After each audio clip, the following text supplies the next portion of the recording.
ladies and gentlemen, to arguably the greatest city on earth, Salford. I was being politically correct there, you know. We've got our shadow cabinet here today. We've got the press. We've got our Metro mayors, Andy Burnham and Steve Rotherham. We've got leaders from right across the North West and our amazing North West councillors. And of course, we've got our Salford deputy mayors, John Merry and Paula Boschel, and of course, our own amazing Salford councillors. And I'm sure if you speak to them today, after this event, if you get 5 minutes, they'll tell you that we are a city of firsts.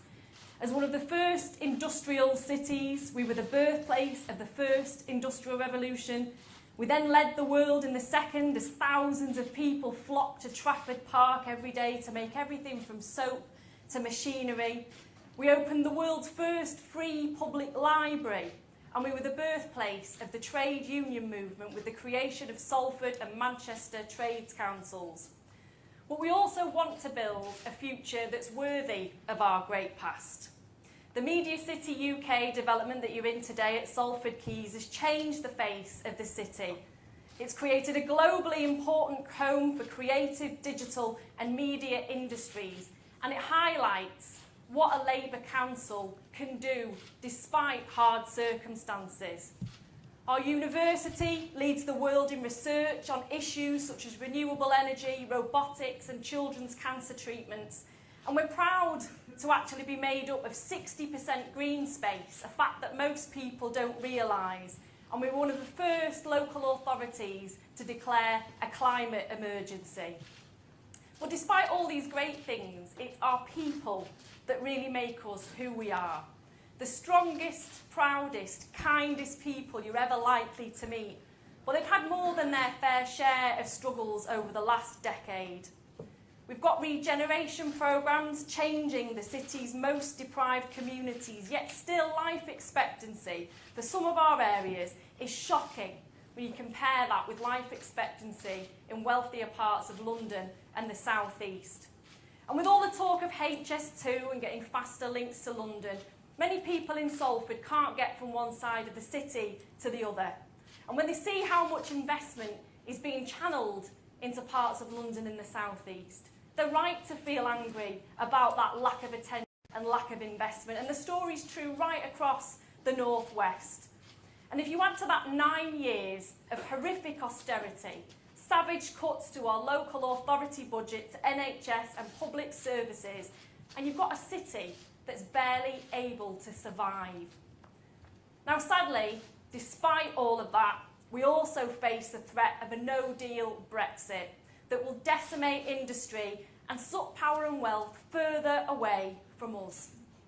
And Boris Johnson doesn't want to be stopped, which is why he's shutting down democracy by shutting down Parliament. Now, Salford voted leave. But let me be clear, the battle to stop no deal, it's not a struggle between those who voted leave and those who voted remain. It's a battle to protect our communities against the untold misery that leaving the EU without a deal will cause.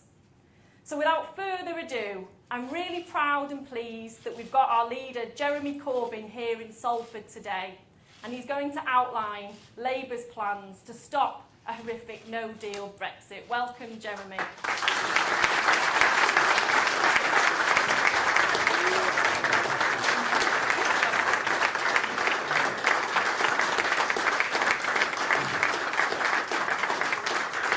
Becky, thank you very much for that introduction, and thank you for all the work you do as Shadow Business Secretary in developing our industrial strategy, which I'll be talking about a bit later. You're also a brilliant MP for Salford, where today the Shadow Cabinet meets, and I've already had a message from Andrew Gwynn saying he likes the idea of coming to Shadow Cabinet meetings by tram from his home, and so I think it's a bid to meet here every week. Is that correct? And at the Shadow Cabinet meeting, which we're holding later on today, we'll be finalising our plans to stop the disaster of no deal ahead of the return to Parliament tomorrow. That's why I was keen that we have the meeting here today to go through all of that, but also to go through our strategy and our offer for the country as a whole. We are just a couple of miles from the site where 200 years ago last month, the Peterloo Massacre took place. Working class people demanding democratic representation in Parliament. They were met with brutal force and carnage from the authorities as they were cut down by cavalrymen. As Shelley pointed out in his wonderful poem, The Mask of Anakin. That was part of the price paid to win the democratic rights that we all have in this country. We should never forget those that suffered so much that we might live in freedom in the future.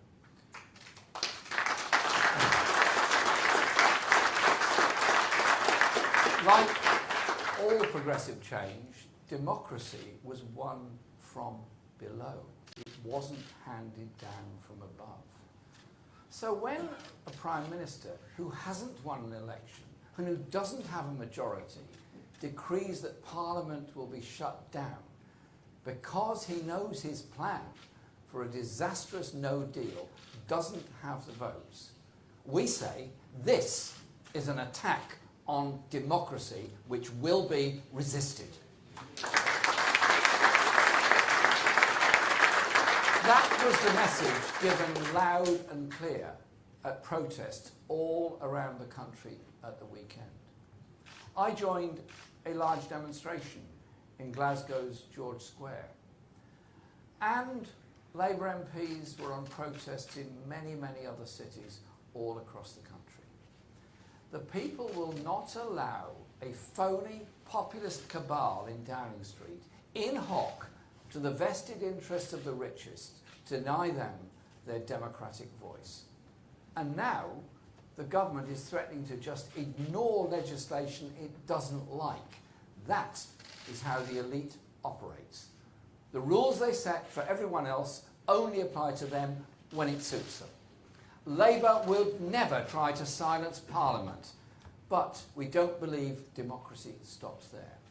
We want to expand democracy, not restrict it. Democracy is how people won the right to education, the right to healthcare, decent housing, and in the post-war Labour government, the welfare state. Labour will push democracy further into the workplace, into the economy, to give people more control over their lives. Today, I want to talk about how Labour will bring about a democratic transformation of our economy that will breathe new life into every nation and region of our country. But first, we face the threat of no deal, which would decimate industry and destroy people's jobs in those very same regions.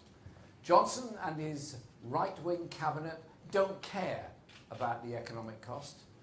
They and their wealthy donors, they won't be the ones paying it. The price will be paid by working people in places like Salford and all around the country. The battle to stop no deal isn't a struggle between those who want to leave the EU and those who want continued membership, as Becky just said. It's a battle of the many against the few, who are hijacking the referendum result to shift even more power and wealth towards those at the top. As has become ever clearer, a no-deal Brexit is really a Trump deal Brexit, leading to a one-sided United States trade deal that will put us at the mercy of Donald Trump and the biggest American corporations. The pally enthusiasm of the US President for Britain's new Prime Minister only serves to underline that.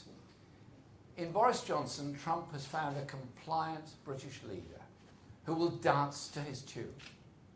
Unless we stop Johnson's Tory government now, it's a headlong rush into the arms of Donald Trump. I am not prepared to stand by and allow our public services and protections to be handed over to US big business. There can be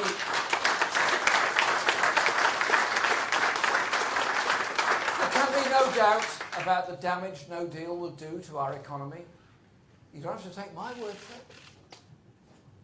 For example, the Society of Motor Manufacturers and Traders says it will lead to death by 1,000 cuts in the car industry as new work seeps overseas. So who do you trust on the impact of no deal? The car manufacturers themselves or Boris Johnson and the Tories?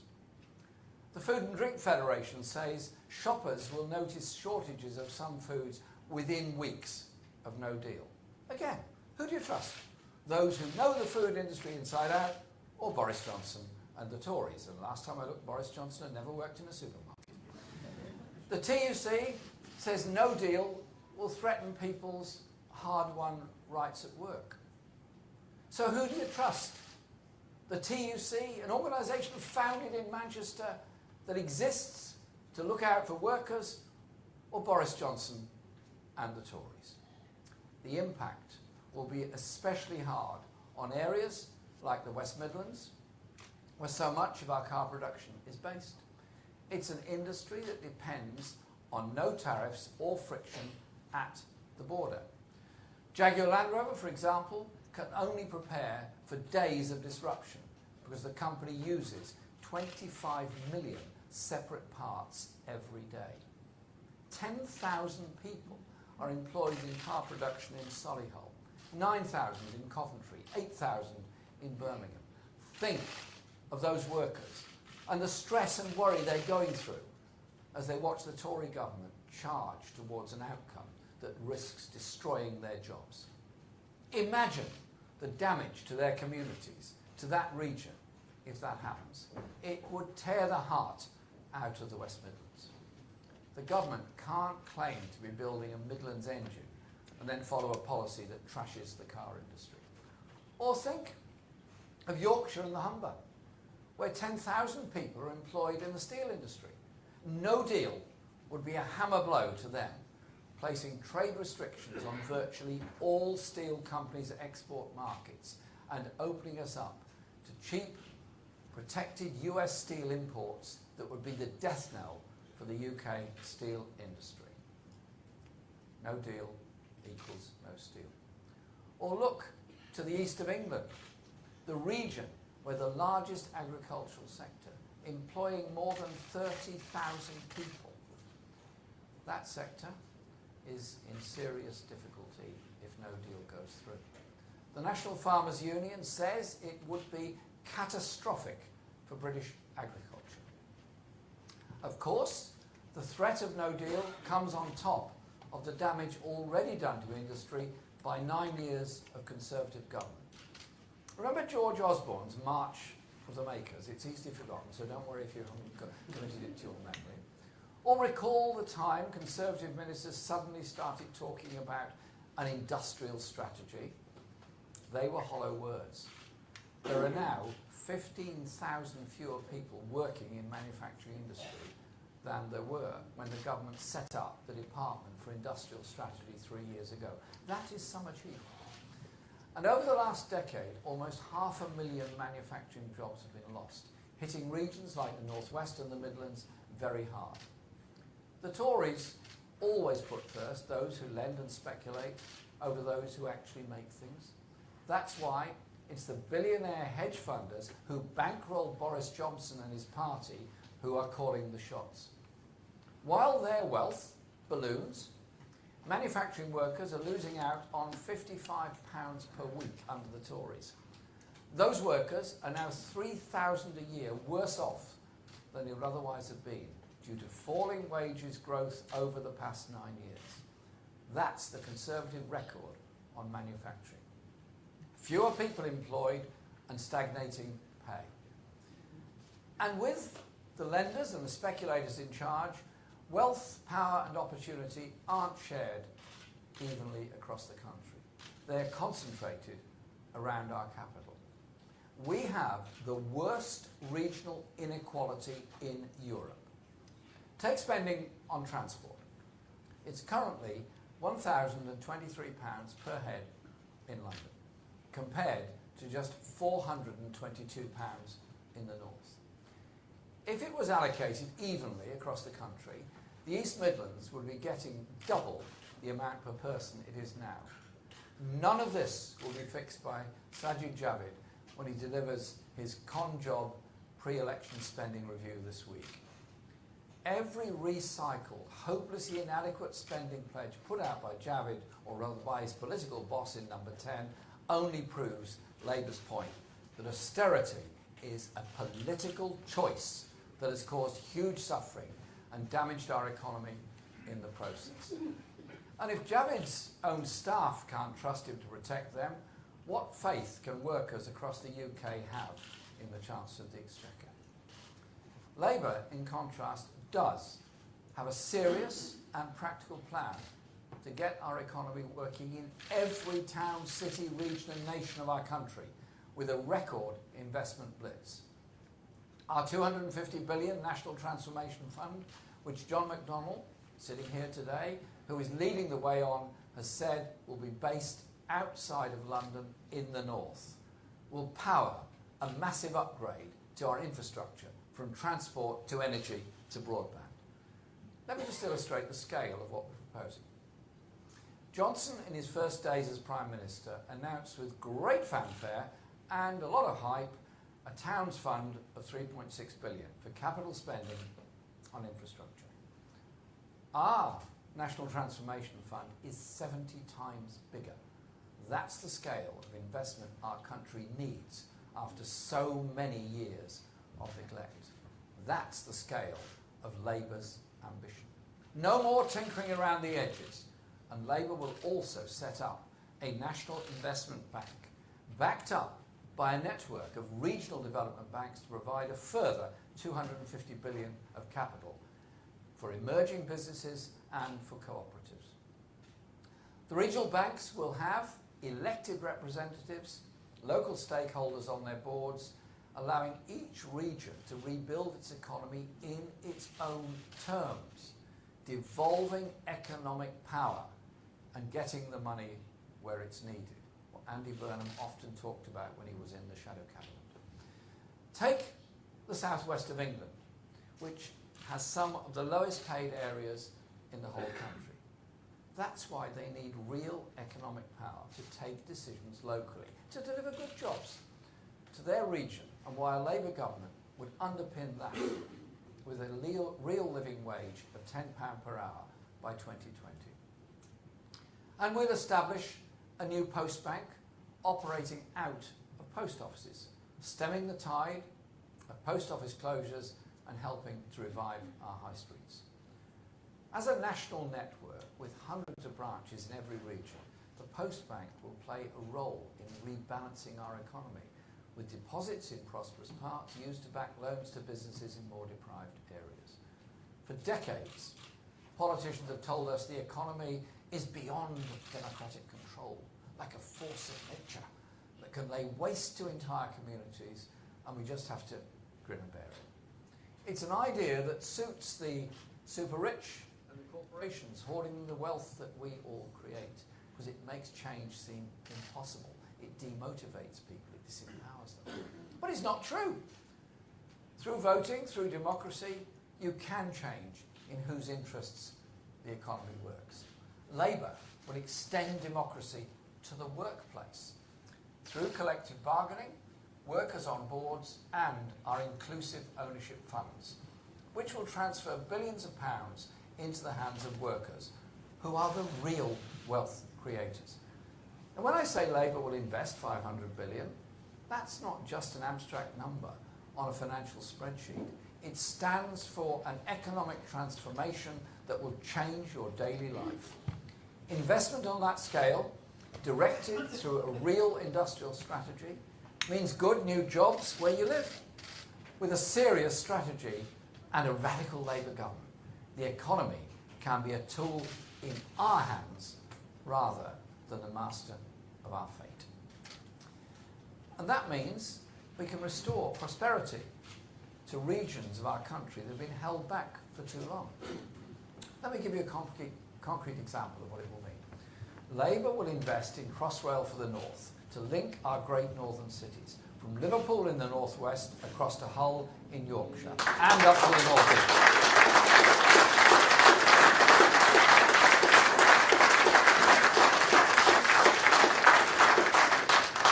Last year, Steve Rotherham waved me off from Liverpool to catch a train to Hull on the Transpennine Express, an odd name for a train that goes at that speed. The 126-mile journey takes about 3 hours. But if I went from London to Paris on the Eurostar, the 286-mile trip would take 40 minutes less. As our Shadow Transport Secretary Andy MacDonald has made clear, the government's current focus on the Leeds to Manchester route, which is actually no longer than the Central Line on London Underground, is totally inadequate. To carry on boasting about a northern powerhouse while refusing to fund proper railway infrastructure to the north is an insult. We need the full Crossrail to the north.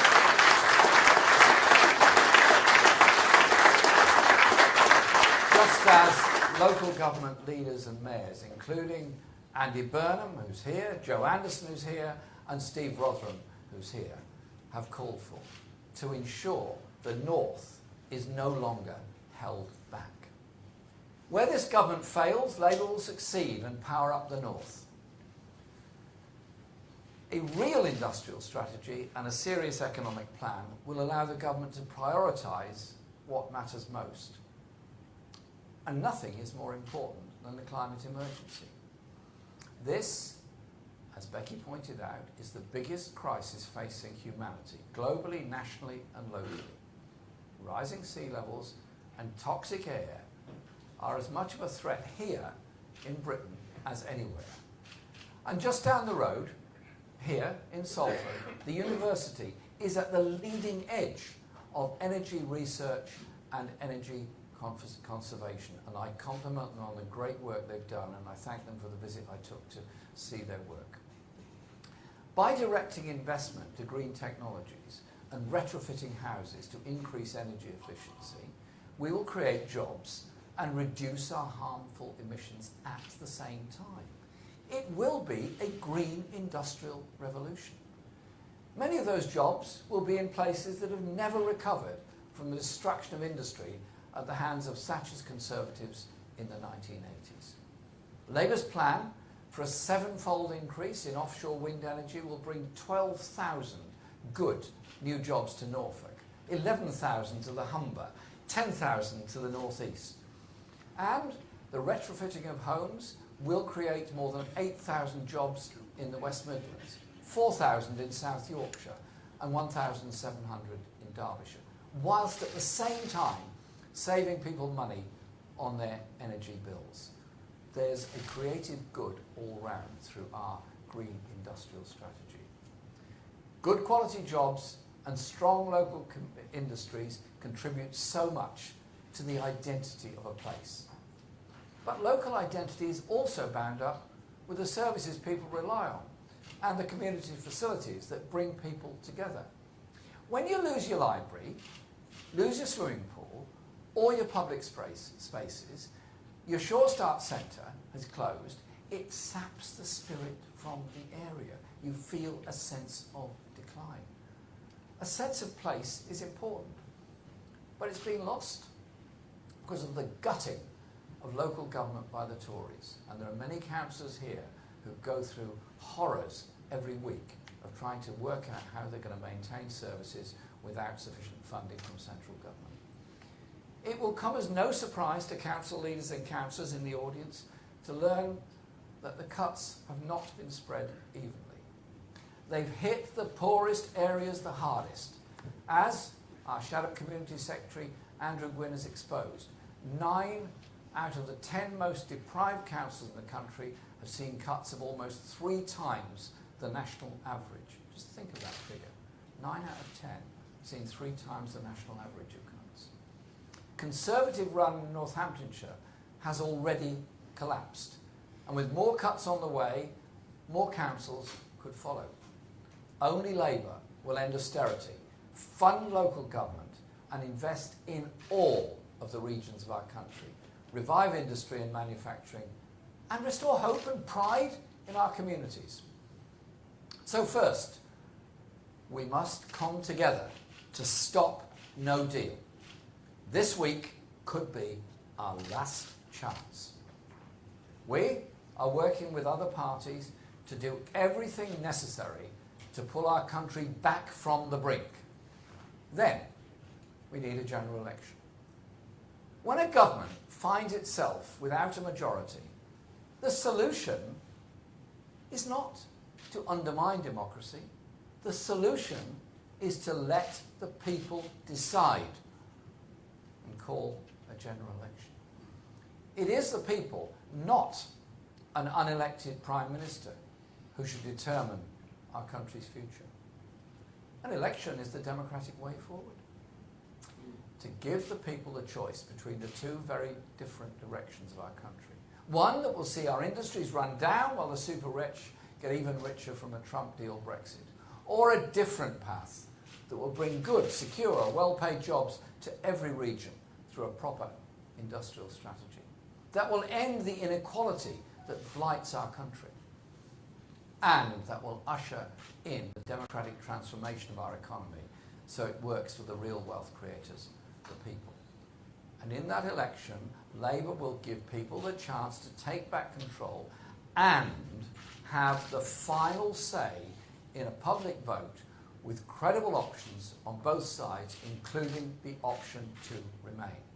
It's Labour that offers hope and a plan that will bring our communities together.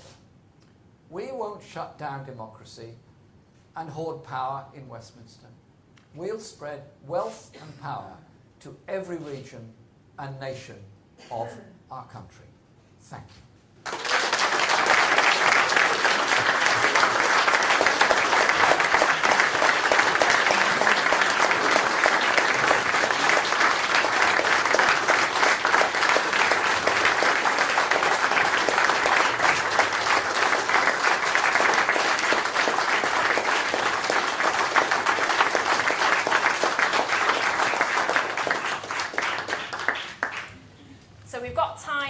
Some press questions, and in the first round I think I'll start with Patrick Hurst, just sitting at the back there. Have we got a roving mic? Hello. If there was to be a second referendum, can you tell me whether Labour would vote would back a Labour Leave option at all? I'll just take one more. Kate McCann from Sky.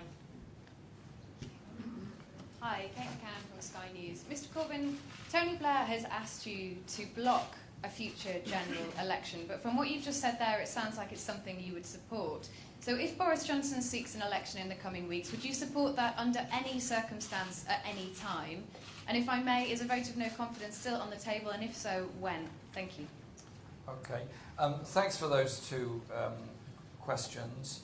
On your questions, first of all, we will do everything we can to stop a no-deal exit from the European Union. That is our priority.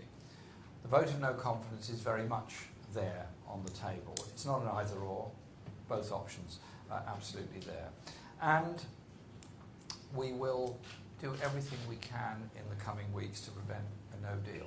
We want a general election so the people of this country can decide their future. And we're very clear that we would, in the Labour manifesto, include a public vote under a Labour government with the option of Remain or whatever alternative Parliament has come to. If it's no deal, then we would vote to Remain.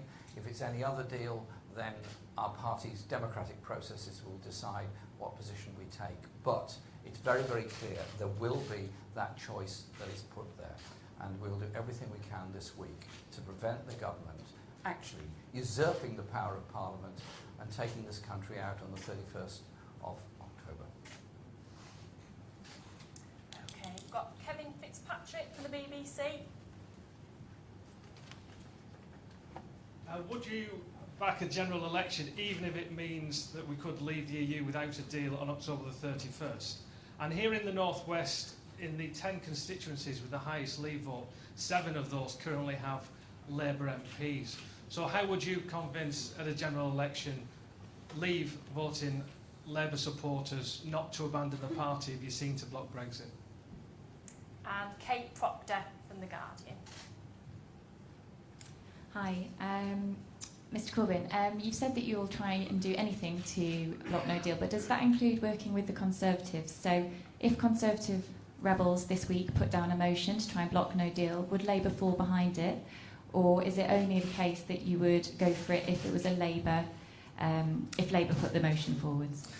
Thanks. If I can deal with your question first.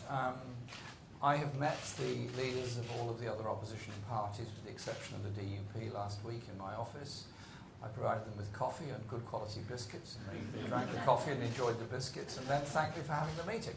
And we had a good discussion about actions that will be taken this week. And that includes, obviously, working all across the House to try to prevent no-deal exit. Remember, Parliament has twice voted down a no-deal exit from the European Union, once by a small majority and secondly by a very large majority. And after that, I wrote to all of the 116 MPs of other parties that voted against no deal, asking them to work with us, and that's exactly what we're doing. And if you can contain your excitement for another 28 hours or so, you'll get a fair idea of exactly what is going to be proposed in Parliament tomorrow. On the issues of people and how they voted in the referendum, I was in George Square in Glasgow on Saturday, and MPs were at demonstrations all over the country, and lots of other demonstrations also took place. People were at those demonstrations who both voted Leave and Remain for two reasons. One, they were very angry about the way the Prime Minister is behaving and his attempt to shut down Parliament to prevent debate and prevent a decision taking place. And also because they are alarmed at the prospects of a no-deal exit. Our manifesto in 2017 said that we would not countenance a no-deal exit from the European Union. There had to be future arrangements put in place. And so to people that voted Leave, they may have had many, many reasons and motivations for voting Leave, but nobody voted to lose their rights, lose their job, or see a sweetheart trade deal set up with the United States. And so we would fight the campaign on our transformative agenda for this country, to bring about social justice, equality, to invest in areas that have had no investment, and to bring about a national education service to give real hope to young people that they will get the education they need and deserve. And we'll take that message, which actually unites people, and we will give people the final say on the relationship with Europe. Either no deal or Remain, or whatever other thing may come out of Parliament over the next few weeks. But let's be very clear. If the Prime Minister continues on this course of action, this dictatorial approach of closing down Parliament to prevent a decision being made by an elected Parliament, we'll obviously oppose them all the way. And I think a Prime Minister that's lost the support of Parliament, as he clearly and patently has, then I think it's time for that government to go, and the choice to be there for the British people, who can then decide in a new Parliament what their direction is. We are determined to defend jobs and living standards all across the UK, and that is my fundamental message today.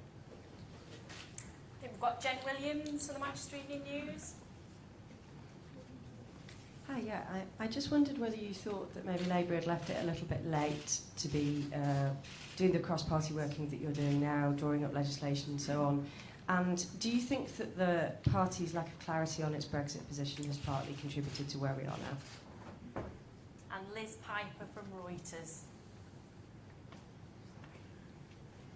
Hiya. Correct me if I'm wrong, because I might well be wrong, but the assumption seems to be that we're going to see some kind of legislative move tomorrow in Parliament. Does this mean that this is basically an admission by Labour that there's really no chance of getting a no-confidence motion through this week? First of all, it's not an admission of that at all. We are supporting moves across the House tomorrow which will, I hope, bring about a legislative position which would stop the government taking us out with no deal. I think that is a priority. And we have worked with people all across the House ever since the referendum took place. And it was us who managed to get a vote through, which found the government to be in contempt of Parliament. It was us that got through the principle of the meaningful vote in Parliament. Remember back, if you can, to the days when the then Brexit Secretary was given executive powers to do everything. That was challenged every step of the way in opposition in Parliament, led by Labour on this. And so to say we haven't reached out to others is simply really not very fair or correct. But we are where we are, and we will join with others tomorrow to try to prevent a no-deal exit from the European Union. And our position has been one all along of understanding the decision made in 2016, but also doing our very best as a party, as a movement, to protect jobs and give us the opportunity to invest in areas, many of whom voted Leave, who had seen no investment for 20 or 30 years and seen the loss of good quality, secure jobs in manufacturing replaced by fly-by-night economics, zero-hours contracts and insecurity at the same time as their local authority expenditure has been slashed and all the social infrastructure that makes up our communities destroyed in the process, leading to that sense of hopelessness. It is our mission to have serious trade relationships with Europe in the future, in or out. It's also our mission to invest in every community all across this country so we can bring the social justice that people crave. A child growing up in any town of this country deserves the same chance as every other child to get a good nursery, a good school, the possibility of training and a good job, not going into debt to get higher education, not going into debt just to survive. We need to address inequality in Britain as well as the lack of investment across this country, and that's exactly what the transformative Labour manifesto in 2017 was offering, and what, whenever the next election comes, we'll offer again, only this time it will probably be an even bigger manifesto because more disasters have happened to people in this country over the past 2 years.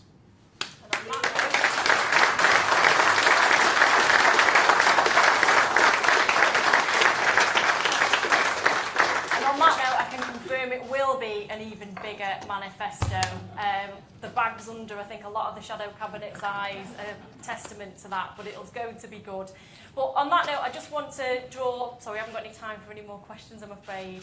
I'm going to have to draw the event to a close now, but I want to thank everybody for making the time to come here to the greatest place on earth this morning. Please stay a while if you're not from Salford and enjoy what we've got to offer in Media City. And please tell your friends so that they want to come and visit as well. And if anybody wants to start a petition to move Parliament to Salford, I'll be right behind you. Shadow Cabinet was here first. So thank you very much, ladies and gentlemen.